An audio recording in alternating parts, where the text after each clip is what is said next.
اور بالکل تہی دست بندہ کون ہے؟ ہمارے ہاں سارے لوگ، یہ رمضان شروع ہوتا ہے تو لوگ کہنا شروع کر پیر صاحب دعا منگو، حالات بڑے خراب ہیں۔ مثلا کیا خراب ہے حالات؟ شامی روٹی نہیں لبدی، حالات صرف یہ خراب ہیں کہ پڑوسی نے پجارو لے لی اور مجھے نہیں ملی، اتنے ہی حالات خراب ہیں، اس سے زیادہ تو نہیں۔ حالات اتنے ہی خراب ہیں کہ جو باہر بھائی چلا گیا تھا اس نے فلانی سوسائٹی میں پلاٹ لے لیا، میں پیچھے رہ گیا ہوں، اس سے زیادہ تو کوئی ایسا معاملہ نہیں۔ تو کتنے سارے لوگ ہیں جو اس بات کا اظہار کرتے ہیں۔ پھر میں نے یہ دیکھا ہے کہ بلا وجہ کے بعد لوگ شکوے کرتے ہیں، دیکھو جی میرا بھائی ہے، میرا دوست ہے، میرا رشتہ دار ہے، پڑوسی ہے، تو اس نے گاڑی بدل لیا ہے، موبائل بدل لیا ہے، فلانی چیز اس نے لے لیا، میرا خیال نہیں رکھا۔ بھئی مثلا آپ کا کیا خیال رکھنا چاہیے تھا؟ نہیں، اس نے موبائل لیا ہے 3 لاکھ کا، تو آپ کا خیال ہے کہ میرا یہ خیال رکھتا کہ 1.5 کا مجھے لے دیتا، 1.5 کا وہ یہ لے لیتا۔ یہ مطالبہ غلط ہے شریعت میں۔ آپ کے جو ذمے، اس کی ذمہ داریاں جہاں تک بنتی ہیں وہاں تک تو وہ ادا کرے گا۔ دیکھیں نا، شریعت اسلامیہ بڑا پیار کرتی ہے بندے کے ساتھ، تو کھرب پتی بندے پر بھی شریعت نے یہ نہیں قدغن لگائی کہ تو کھرب پتی ہے تو اس طرح کر 40% زکوٰۃ دے، یہ نہیں کہا۔ لاکھ پتی بھی 2.5% ہی دے گا اور ارب کھرب پتی بھی 2.5% ہی دے گا۔ اگر اس کے دل میں وسعت اللہ نے پیدا کیا تو وہ لوگوں کا خیال کرے۔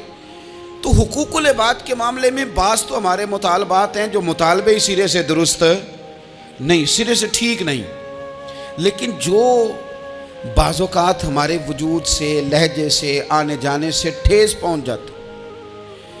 میں پرسنلی بعض چیزوں کو نوٹ کرتا ہوں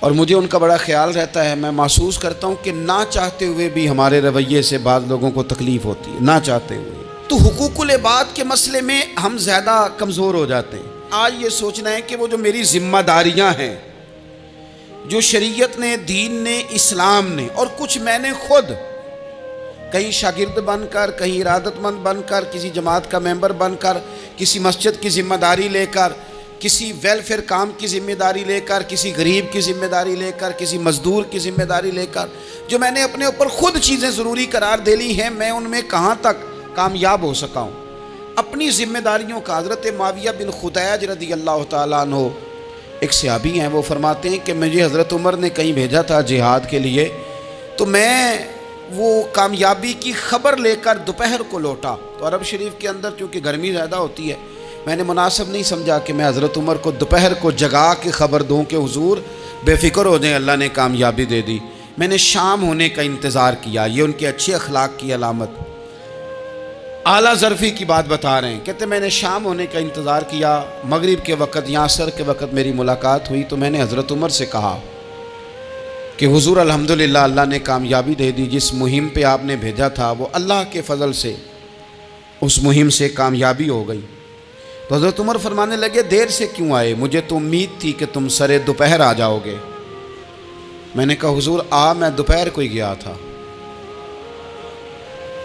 دوپہر کو ہی گیا تھا، پر سوچا کہ آپ آرام میں ہوں گے۔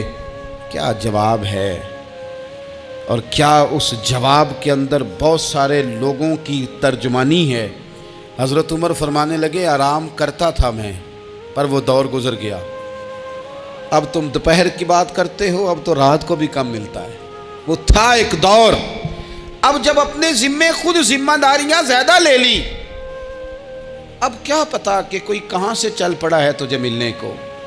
وہ دور گزر گیا جب تو سوتا تھا، من چاہی زندگی بتاتا تھا، اب تو نے خود یہ فیصلہ کیا ہے، اب تو میں بھائی تم دوپہر کی بات کرتے ہو، میں تو رات کو بھی گشت کرتا ہوں۔ یہ کوئی ضرورت مند تو نہیں، کوئی حاجت مند تو نہیں۔ تو جو ہمارے ذمہ داریاں ہیں ان میں نازک حد تک امام بہقی روایت لائے ہیں، ایک صحابی تھے جو حضور کو ہنسایا کرتے تھے، حضور کو ہنساتے تھے، نبی پاک کو بڑے پیارے تھے۔ اس طرح کے بھی کچھ بندے ہونے چاہیے، اس طرح کے بھی کچھ بندے۔ صحابہ کرام علیہم رضوان فرماتے ہیں جب حضور غم امت میں پریشان ہوتے تھے تو ہم منتظر ہوتے تھے کہ کبھی وہ ہنسانے والا آج آ جائے نا، 2-4 باتیں ایسی کر جائے نا ہنسانے والی، تو معاملہ ٹھیک ہو جائے۔ کچھ لوگ ایسے ہوتے ہیں جن کو دیکھ کے ہی چہرے پر تازگی آ جاتی ہے، مثل تعویذ ہوتے ہیں نا کچھ لوگ، وہ جب بھی ملتے ہیں شفا ہوتی ہے۔ تو یہ حضور کے پاس بیٹھے ہوئے تھے اور ہنسانے والی گفتگو کر رہے تھے، تو نبی پاک بھی ان سے باتیں کرنے لگے، تو بات کرتے کرتے نا حضور نے انگلی ان کی طرف بڑھائی تو ان کے وجود کو انگلی لگ گئی۔ ایک تو وہ روایت ہے نا کہ صفیں سیدھی کراتے وقت حضور تیر کے ساتھ صفیں سیدھی کرا رہے تھے تو ایک صحابی کے پیٹ پہ لگ گیا، انگلی لگ گئی۔ عجیب دیوانے ہیں، کہنے لگے آپ نے مجھے تکلیف دی ہے، معاذ اللہ انگلی چبھو دی، میں نے تو بدلہ لینا ہے۔ ہمارے ہاں مسئلہ یہ بن گیا ہے کہ کوئی بڑا آدمی بھی اپنے آپ کو قانون کے حوالے نہیں کرتا۔ ملک سے لے کر امت مسلمہ کے کل مسائل تک ہمارے ملک کے اندر ہر بندہ اس کا مزاج ہوتا ہے کہ وہ اپنے آپ کو قانون سے بالا تر سمجھتا ہے۔ لائن میں لگنا لوگ پسند نہیں کرتے، یہ ایک بہت بڑا مسئلہ ہے۔ حضور صلی اللہ علیہ وسلم کی انگلی لگ گئی تو کہنے لگے آپ نے تو مجھے تکلیف دی ہے، میں تو بدلہ لوں گا۔ تو حضور نے فرمایا لے لے بدلہ۔ اپنے آپ کو قانون کے حوالے بڑا آدمی جب کرتا ہے تو قانون کی عزت بڑھتی ہے، قانون کا وقار بڑھتا ہے، سوسائٹی کے اندر پھر طاقتور قانون ہو جاتا ہے۔ لیکن جب غریب آدمی کے لیے قانون اور ہو اور امیر کے لیے قانون اور ہو، تو اصل معاملہ تو قانون کی بالادستی کا ہے، آئین کی پاسداری کا ہے، اصولوں پہ کھڑے ہونے کا ہے۔ تو نبی پاک صلی اللہ تعالیٰ علیہ وسلم سے کہا کہ میں، حضور نے فرمایا لے لو بدلہ۔ یہ حقوق العباد کی نزاکت عرض کر رہا ہوں، لے لو بدلہ۔ انہوں نے کہا جی پیٹ سے کپڑا ہٹائیے، تو حضور نے پیٹ سے کپڑا ہٹا دیا۔ تو بڑے دیوانے آدمی تھے، انہوں نے امت کو بتانا تھا کہ کچھ اس طرح کے رنگ بھی ہوتے ہیں محبت کرنے کے لیے، الٹی ہی چال چلتے ہیں دیوان گانے عشق، آنکھوں کو بند کرتے ہیں دیدار کے لیے۔ اس طرح بھی کبھی کبھی ہوتا ہے۔ کپڑا حضور نے ہٹایا تو انہوں نے نبی پاک کے جسم نور کو چومنا شروع کر دیا، کہنے لگے دن بڑے ہو گئے تھے، موقع نہیں کو بن رہا تھا، تو چلو یہ ایک موقع ملا ہے، حضور آپ کو کسی کے ساتھ زیادتی کر سکتے ہیں تو میں تو موقع تلاش کر رہا تھا۔ اور میرے بھائی نماز کا بھی موقع تلاش کرتے تھے صحابہ، جہاد کا بھی موقع ڈھونڈتے تھے، پر محبوب سے محبت کا بھی موقع ڈھونڈتے تھے۔ کبھی کبھی نا محبت کا بھی تو موقع نیرے خشک نہیں نہ ہو جانا چاہیے۔ نہ علماں وچ پھسا سانو تو یار دی گل سنا سانو، اتھے علم دا سکہ نہیں چلدا جتھے عشق ہوراں دا ڈیرا ہے۔ تو کبھی ادھر بھی ہیں حقوق العباد کے معاملے میں نزاکت۔ اور پھر جو آیت میں نے قرآن پاک کی پڑھی، ایک تو یہ ہے کہ آپ لوگوں سے معافی لے، معافی مانگے۔ ہمارے ہاں نا معافی کا مزاج، قبول کریں جب کوئی بندہ معافی طلب کرے تو معافی۔ ہمارے ہاں معافی مانگنے کا رواج میں آپ یقین کریں سرے سے ہے ہی نہیں، بلکہ الٹا لوگ چڑھائی کر جاتے ہیں، کہتے ہیں اوہو تم نے معافی مانگ لی ہے تو معاملہ ہی ختم ہو گیا۔ اور جو آدمی، میں بڑے زمانے سے کہہ رہا ہوں کہ میرے ملک میں ایک رواج بنتا جا رہا ہے، جس کی زبان جتنی زیادہ سخت ہوتی ہے اس کا عروج اتنا زیادہ ہوتا ہے۔ جو تھوڑا سا شرافت کا مظاہرہ کرے لوگ اسے بزدل سمجھ لیتے ہیں۔ عزیز بھائیوں، اپنی زندگی میں معافی مانگنے کا مزاج بنائیں۔ آپ طلب کریں کہ یار مجھ سے غلطی ہو گئی، میں انسان ہوں۔ آپ یقین کریں ڈھیر سارے لوگ ہیں جن کے ذمہ ڈھیروں معافیاں ہیں، لیکن ان کا مزاج نہیں، ان کی طبیعت نہیں، ان کا تکبر آڑے آ گیا ہے۔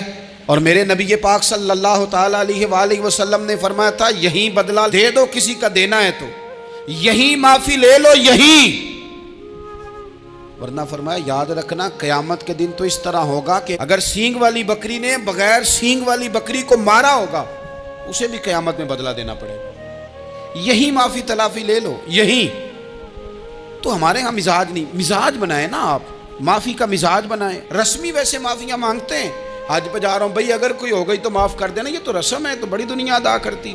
آپ کو پتہ ہے کہاں آپ کو معافی لینی ہے، تو جہاں جہاں اس طرح کے معاملات ہیں وہاں آپ کلیئر کریں۔ صحیح بخاری میں حدیث ہے حضرت ابو ذر غفاری سے، جب کسی نے کہا کہ آپ نے اسی طرح کے کپڑے خود پہنے ہیں جس طرح کہ آپ کے غلام نے پہنے، یہ کیا معاملہ ہے؟ تو فرمانے لگے، اعلانیہ خود بتانے لگے، فرمانے لگے مجھ سے ایک دفعہ غلطی ہو گئی تھی، میں نے ایک غلام کو جھڑک دیا تھا تو نبی پاک نے مجھے تنبیہ فرمائی، تو میں نے اس غلام سے معافی بھی مانگی، اور اس دن سے لے کر آج تک میں جس طرح کا خود لباس پہنتا ہوں اسی طرح کا اپنے غلام کو پہناتا ہوں۔ تو وہ خود بیان کر رہے ہیں، وہ لوگ اظہار کر رہے ہیں کہ ہم نے یہاں نبی پاک علیہ الصلوۃ والسلام کے تنبیہ کرنے پر ہم نے اپنے غلام سے، خادم سے یا کسی غلام سے معافی مانگی، تو معافی مانگنے سے بندے کا قد کبھی چھوٹا ہوتا ہے؟ میرے نبی پاک علیہ السلام نے فرمایا جو معافی مانگ لے اللہ تو اس کی عزت میں اضافہ کر دیا کرتا ہے۔ تو اس لیے ایک تو جہاں یہ معاملہ ہے وہاں، اور دوسری جو آیت میں نے تلاوت کی اس میں اللہ کہتا ہے کہ غصہ پی بھی جاؤ، معافی مانگو بھی اور معاف کر بھی دو، والکاظمین الغیظ والعافین عن الناس۔ فرمایا وہ لوگ جو غصہ پی جاتے ہیں اور لوگوں سے درگزر کرتے ہیں، لوگوں سے درگزر کرتے ہیں، واللہ یحب المحسنین، اللہ ان احسان کرنے والوں سے محبت فرماتا ہے، ان سے اللہ پیار کرتا ہے۔ تو رب فرماتا ہے جو غصہ پی جاتے ہیں والعافین عن الناس، اور لوگوں سے درگزر کرتے ہیں، ایک تو معافی مانگے اور دوسرا معاف کر بھی دیں۔ اگر دل میں کوئی بات ہو تو معاف، ہر روز لوگوں کو معاف کر کے سویا کریں۔ پہلے تو اس طرح کا کوئی کام ہی نہ کریں۔ ایک شخص نے جملہ کہا تھا، لکھا تھا، کمال لکھا تھا، اس نے کہا تھا کبھی ایسا کوئی کام نہ کرنا کہ کوئی تمہاری وجہ سے جا کے رب کے سامنے رونا شروع کر دے۔ ایسا کوئی کام نہ کرنا کہ کوئی بندہ تمہاری شکایتیں اللہ رسول کو لگائے، اس طرح کا کبھی کام نہ کرنا کہ وہ تڑپ اٹھے اور کہے اب تمہارا شکوہ میں نے وہیں کرنا ہے۔ کچھ لوگوں کی شکایتیں کرنی پڑتی ہیں، اللہ رسول کی بارگاہ میں بھی، اپنے مشائخ کی بارگاہ میں کر دیتے ہیں بعض اوقات، انسان وہ بے بسی کے عالم میں کرے یا بہت زیادہ تکلیف اسے سہنی پڑے تو تب کرے، ہو جاتا ہے۔ تو ایک تو ایسا کریں نا، اور کوشش کریں لوگوں کو معاف کر دیں، اپنے دل سے چیزیں نکال دیں۔ دو لوگ بیٹھے تھے نا حرم مکہ میں، ایک صاحب کہہ رہے تھے کہ میرے اوپر بدر میں جو قتل ہو گئے کفار، ان کا ذکر چل رہا تھا، تو دونوں گفتگو کر رہے تھے بدر میں ہمارے اتنے لوگ مسلمانوں نے مار دیے۔ تو ایک ان میں کہنے لگے کہ اگر میرے اوپر قرض نہ ہوتا اور میرے چھوٹے چھوٹے بچے نہ ہوتے تو میں تو تلوار لے کے جاتا اور مدینہ شریف جا کے معاذ اللہ بدلہ لے آتا۔ دوسرا کہنے لگا میں دیتا ہوں نا تیرے بچوں کا خرچہ بھی اور میں تیرا قرضہ بھی اتارتا ہوں، تو جا۔ اس نے کہا پکی بات ہے؟ کہا ہاں، قرضہ بھی میں اتار دوں گا، تیرے بچوں کا خرچ بھی اٹھاؤں گا، تو جا۔ اس نے خنجر تیار کیا، تلوار تیار کی، گھوڑے پہ بیٹھا، گلے میں وہ تلوار اس نے اپنے ڈالی اور مدینہ شریف آ گیا۔ اتفاق کی بات یہ کہ ملاقات حضرت عمر سے ہوئی۔ جناب عمر کہنے لگے مجھے تیری نیت ٹھیک نہیں لگتی، پکڑا کدھر آئے ہو؟ کہنے لگا میں تو بدر کے قیدیوں کے بارے میں بات کرنے آیا۔ فرمایا تلوار لے کے چل تجھے حضور کے پاس لے کے جاتا ہوں۔ نبی کریم کی بارگاہ میں لے گئے تو حضور فرمانے لگے کیسے آئے ہو، کیسے آنا ہوا؟ کہنے لگے جی میں تو بدر کے جو قیدی آپ کے پاس ہیں ان کی بات کرنے آیا تھا۔ تو حضور فرمانے لگے چل پھر باقی کی میں سناؤں۔ خیال آیا مسلمان نیک و بد پہچان جاتے ہیں، محمد آدمی کے دل کی باتیں جان جاتے ہیں صلی اللہ تعالی علیہ وسلم۔ فرمایا میں سناؤں؟ حضور کیا؟ فرمایا تم اور فلاں بن فلاں وہاں بیٹھے ہوئے تھے نا حرم مکہ میں فلاں پہاڑ کے ساتھ ٹیک لگا کے، اور تم نے یہ کہا تھا نا کہ قرضہ نہ ہوتا، بچے چھوٹے نہ ہوتے تو بدر کے مقتولین کا میں بدلہ لیتا۔ یہ سارا کچھ طے کر کے پھر آئے ہو تلوار لے کے، اور یہاں کہتے ہو میں قیدیوں کے بارے میں بات کرنے آیا تھا۔ اس کے تو پسینے چھوٹ گئے، وہ تو بے حال ہو گیا۔ اس نے کہا اس کا تو سوائے اس کے اور میرے کسی کو نہیں پتا، اگر آپ کو پتا چل گیا ہے تو پھر آپ اللہ کے سچے رسول ہیں۔ تو حضور اگر آپ کو پتا چل گیا ہے کہ میں قتل کرنے کے ارادے سے آیا ہوں، میں معاذ اللہ بدلہ لینے آیا ہوں، اللہ کرے آپ کو سمجھ آئے میری بات کی۔ یعنی ایک تو یہ ہے کہ بندہ وہ پکڑا گیا ہے، اور ایک یہ کہ کسی کو پتا چل گیا ہے کہ یہ اس کام آیا ہے۔ پھر لوگ جب معافی دیتے ہیں تو بڑی کہانیاں سنا کے دیتے ہیں، ایسے نہیں دیتے۔ حضور اب آپ کو پتا چل گیا ہے تو کیا کریں گے؟ تو حضور فرمانے لگے تو بتانا تیرے ساتھ کیا کریں۔ اس نے کہا کہ میں نے سنا ہے آپ معاف بڑا کر دیتے ہیں۔ یعنی یہ گھر سے کوئی پیار کرنے نہیں آیا، پھولوں کا گلدستہ لے کے نہیں آیا، تلوار لے کے آیا، لیکن یہ میرے محبوب کا حوصلہ ہے، اور آیا بھی عین مسلمانوں کے بیچ ہے، جو چاہیں اس کے ساتھ کر سکتے ہیں۔ اس نے کہا معاف کر دیں، تو حضور نے فرمایا جا میں نے معاف کیا۔ حضور نے معاف کیا۔ وہ کہتا حضور معاف کر رہے تھے اور رب میرے دل میں ایمان کو تازگی عطا فرما رہا تھا۔ حضور نے معاف کیا اور میں نے کلمہ پڑھنا شروع کر دیا۔ ہم معافی نہیں دیتے، کبھی کبھی صلح تو کر لیتے ہیں، صلح ہو جاتی ہے، پنچایت میں صلح ہو گئی، پھر لڑائی ہوئی، پھر بات شروع سے شروع ہو گئی کیونکہ ہم نے معافی، پھر وہ بات شروع ہو گئی 1955 سے، تو وہ بھی آکھیا سی، تو ایویں کیتا سی، وہ بننے والی گل یاد ہی، او بس کر یار، کچھ بھولیں بھی تو۔ بچے پتہ کیوں خوش رہتے ہیں؟ آپ کو پتہ ہے بچے کیوں خوش رہتے ہیں؟ بچوں کو بات بھول جاتی ہے، اس لیے بچے، اماں نے ادھر 2 تھپڑ مارے 3-4 منٹ پہلے، اور اگلے 5 منٹ میں اماں نے پھر ماتھے کا بوسہ لیا تو بھول گئی بات۔ اللہ کرے کوئی تھوڑے تھوڑے بچے بھی بن جائیں، یہ جو بہتے سیانے ہیں نا، ان کا بھی اللہ ہی حافظ ہے، عقل زیادہ آ گئی ہے نا، اس لیے اقبال جیسے لوگوں نے کہا تھا، خیرت کی گتھیاں سلجھا چکا ہوں، یا رب مجھے صاحب جنوں کر دے، صاحب جنوں کر دے، صاحب اللہ کوئی تھوڑا سا مجھے مجنون بھی بنا، یہ زیادہ عقل تو کسی کام کی رہی نہیں، پاگل کر دی، پاگل کر دی۔ بہت سارے لوگ ایسے ہیں زیادہ سمجھدار ہوتے ہیں، لہذا معافی دینے کو تیار، معافی دیں، جب کوئی معافی کا مطالبہ کرے تو اسے معافی۔ سب سے مشکل کام ہوتا ہے لمبی لسٹ والے دشمن کو معاف کرنا، لسٹ جس کی لمبی ہو نا غلطیوں کی، ایک آدھ غلطی تو معافی ہو جاتی ہے، کچھ لوگوں کی لسٹ بھی بڑے کچھ عادی مجرم بھی ہوتے ہیں، لسٹ لمبی ہوتی ہے، ان کو معافی دینا بھی تھوڑا سا مشکل ہوتا ہے، لیکن کمال بھی یہ ہے کہ جس کی لسٹ لمبی ہو اسے یک جنبش قلم بندہ معاف کر دے، کو چھٹی ہو گئی، جا تجھے معاف کیا۔ اور یہ ہمیں کیوں کرنا چاہیے کہ میرا رب بھی ایسے کرتا ہے، میرا رب بھی ایسے، وہ گنواتا تو نہیں نا، یہ بھی کیا، یہ بھی کیا، یہ بھی کیا۔ حضور فرماتے ہیں، ذرا سننا حدیث، حضور فرماتے ہیں کچھ لوگوں پہ اللہ کرم کی چادر ڈال کے نا قیامت والے دن، یہاں بھی اس نے پردہ رکھا تھا تو وہاں بھی کرم کی چادر ان پہ ڈلے گی، تو اللہ فرمائے گا یہ گناہ کیے تو چھوٹے چھوٹے گناہ اس کے گنوائے جائیں گے، یہ ورد، اب وہ ڈرے گا، چونکہ پتہ تے سارا ہے نا سردار نو کیتیاں دا، اب وہ ڈرے گا، چھوٹے چھوٹے گناہ اس کے گنو، تو اس کا خیال ہے بڑے بڑے بھی نہ سامنے آ جائیں، چھوٹی چھوٹی غلطیاں اس کی گنوائی جا رہی ہیں، جو ڈر رہا ہے، کانپ رہا ہے، قربان جائیں نبی پاک کے لفظوں پہ۔ کچھ گلاں اجیاں نے قرآن پاک اجیاں نے، یہ نا میری دادی کہا کرتی تھی، میری اماں کہا کرتی تھی، اے کچھ کام اجائے نے، کچھ گلاں اجیاں نے کہ اتنے دل کردہ ہے صفحہ بند ہو جانا ہے تو معافی ہو جانی ہے، یعنی ختم ہے یہ بات، اس سے آگے کسی نے سوال پوچھنا ہی نہیں۔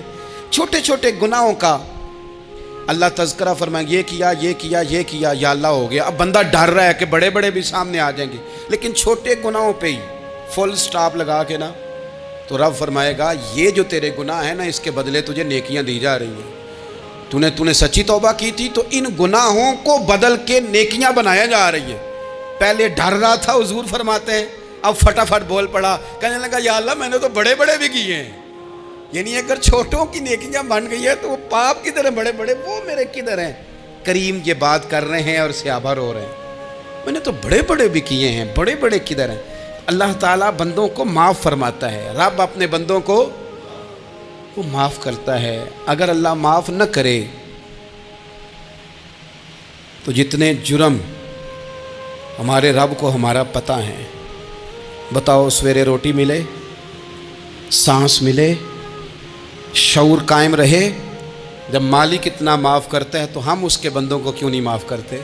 کر دیں معاف۔ پکے لوگ کھڑے تھے، پکے دشمن کھڑے تھے فتح مکہ کے دن حضور کے سامنے، اور کچھ لوگ ایسے ہوتے ہیں جن سے امید نہیں ہوتی، اپنے ہوتے ہیں کہ یہ والا جملہ، اور بندہ کہتا ہے یار تجھے تو نہیں نہ کہنا چاہیے تھا، کوئی اور کہتا مجھے، کہتے ہیں، یہ نہ سمجھیں کہ لوگ کہتے نہیں، کہنے والے، یہ بات ہی آپ چھوڑ دیں کہ کوئی آپ کو کچھ کہے گا نہیں، یہ چھوڑ دیں۔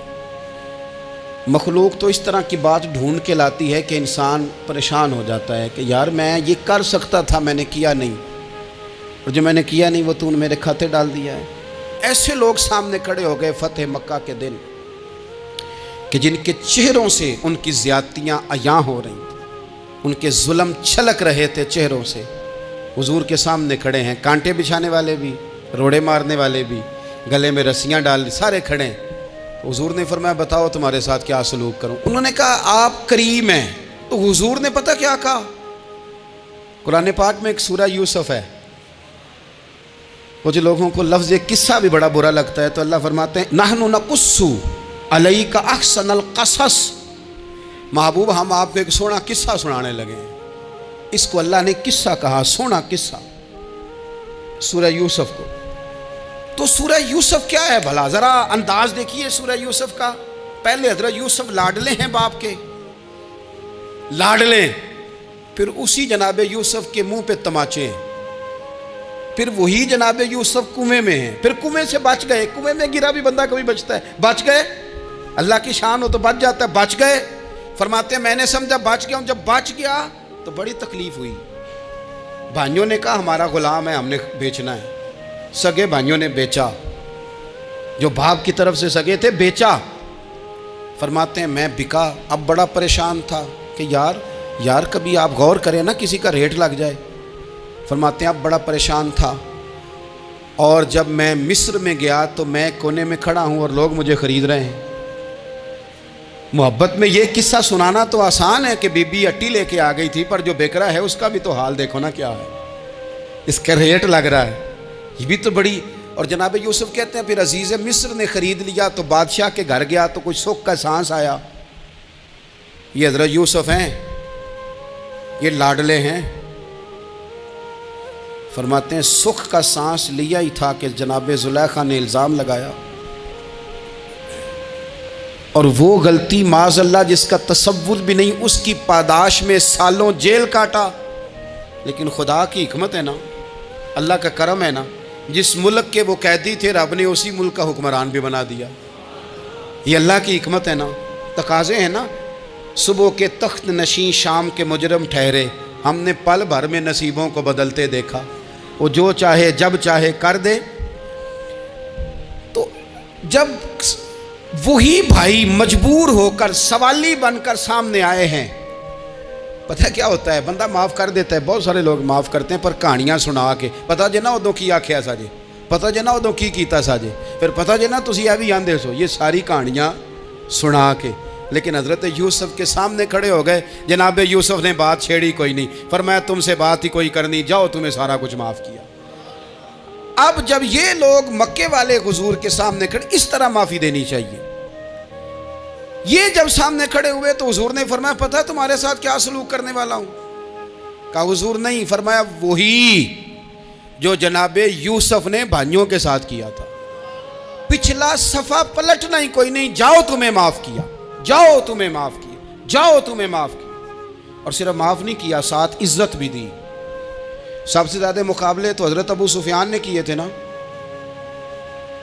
آخر تک وہ آئے تھے. آج وہ کلمہ پڑھ رہے ہیں, سردار ہیں, کلمہ پڑھ رہے ہیں, تو نبی پاک نے صرف معافی نہیں دی, عزت بھی دی. فرمایا جناب ابو سفیان چونکہ اب مسلمان ہو گئے ہیں, میں سب کو معاف کرتا ہوں, جو اپنا اندر سے دروازہ بند کر لے اسے بھی معاف کرتا ہوں, اور جو ابو سفیان کی حویلی میں آ جائے اسے بھی معاف کر دوں گا. تو ابو سفیان وہ کہتے ہیں میں حیران ہی ہو گیا کہ اتنی بڑی بات, معافی بھی دی اور ساتھ عزت بھی دی. تو آج جو سبق آپ کی خدمت میں نے عرض کیا ہے, اس کو آپ امید ہے یاد رکھیں گے. ایک تو یہ کہ معافی مانگ لیں, اگر کسی جگہ ہمارا معافی مانگنا اگر ہم سمجھتے ہیں, ہمارا دل ضمیر گواہی دیتا ہے کہ مجھے معافی مانگنی چاہیے, تو معافی مانگیں. اور دوسرا پھر معافی دیں بھی, اور معافی دیں, سیاسی صلح نہ کریں, معافی دیں تو پھر واقعہ ہی دیں, دل سے دیں. اور آخری بات یہ کہ جس طرح ہم نے لوگوں سے معافی لینی ہے اور معافی دینی ہے, اسی طرح جہاں ہم سے شرعی قباحتیں ہوئی ہیں, اخلاقی کمزوریاں ہوئی ہیں, ایک بات تو اچھی طرح سمجھ لیں کہ نفل پڑھنے سے حقوق العباد نہیں معاف ہوتے, وہ بندے سے معافی مانگنے سے ہی ہوتے. ساری رات کو بندہ تسبیح پڑھے اور کہے کہ میں نے اماں کی نافرمانی کیا تو معافی ہو جائے گی, نہیں, وہ اماں ہی معاف کرے گی تو معافی ہوگی, وہ ابا ہی معاف کرے گا تو پھر ہی معافی ہوگی. تو جو جہاں شریعت کی مخالفت کی ہے وہاں بھی معافی مانگیں, اللہ کے حضور گڑ گڑائیں, توبہ کریں, اور توبہ بدل جانے والی کریں, تبدیل ہو جانے والی توبہ کریں. معافی مانگ بھی لیں, معافی دے بھی دیں. اور آپ سے یہ بھی گزارش کروں گا کہ جہاں اللہ رسول کی ہم سے نافرمانی ہوئی ہے وہاں تنہائی میں 2 نفل پڑھ کے, تنہائی میں اللہ تعالیٰ سے بھی معافی کے خواستگار ہوں. یاد رکھیں جب اس کی خفیہ تدبیر آ گئی تو پھر معافی کا وقت ہو سکتا ہے خدا نہ کرے ہمیں نہ مل سکے, تو اب وقت ہے, خوب استغفار کریں, خوب معافی مانگیں. اللہ تعالیٰ آپ کو اور مجھے عمل کی توفیق عطا فرمائے۔